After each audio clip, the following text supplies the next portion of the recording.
The maple leaves outside my deck suddenly turned red these past few days, and the feeling of autumn is strong. Looking at these scenes, I suddenly felt the urge to paint something. Today, I'd like to share the basic steps of Gongbi painting.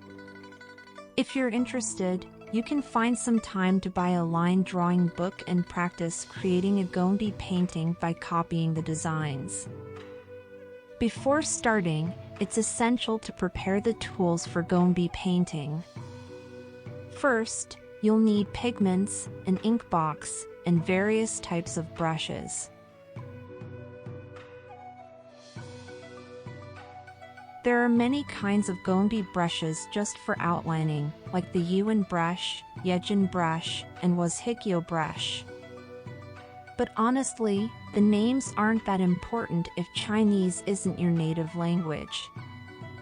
You can just use any fine outlining brush that fits the thickness requirements of the drawing you've chosen. After completing the outlining step, choose a softer brush for shading, like the Baiyun or Jinhao brushes, depending on the size of the area you're coloring. For large areas, use a bigger brush, and for smaller areas, use a smaller brush for shading. There's also a small sheep hair brush, which is great for large color washes. For beginners, copying artwork is an excellent way to practice. You can select a line drawing book that you like and follow its diagrams for outlining and coloring.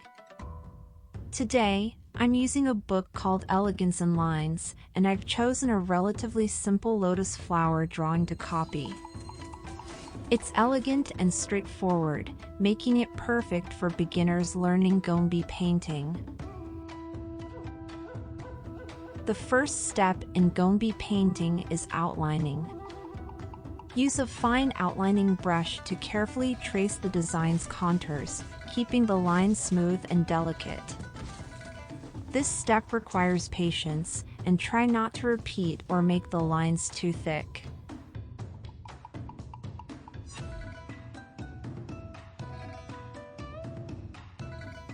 Once the outlining is done, you can begin adding color. Start with light tones and gradually build up layers. For the lotus petals, I begin with a very light pink as the base and then deepen the color at the roots of the petals to create a sense of depth.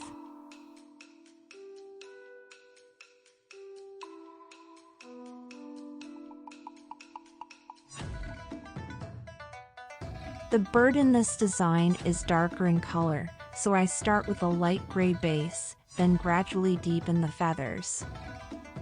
Pay attention to the variation in pressure with your brush to give the feathers a more three-dimensional look.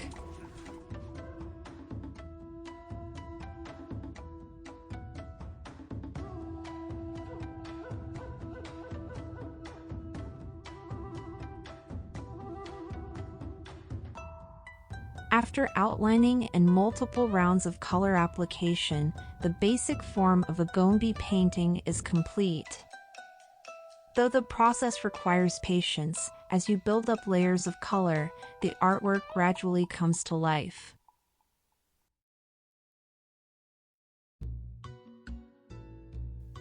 If you're not confident in your ability to create original works yet, starting with copying is a great way to practice. Choose simple floral or bird designs, and gradually work on your outlining and shading techniques.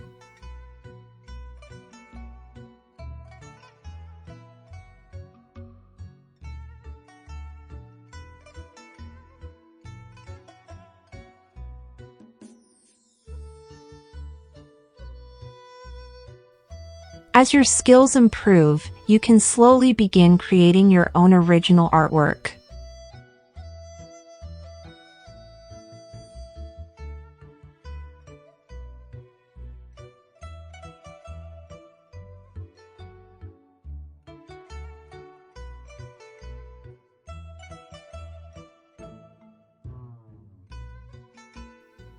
I hope today's sharing has provided you with some inspiration. Whether you're copying or creating your own designs, the joy of Gongbi painting lies in watching your progress step by step.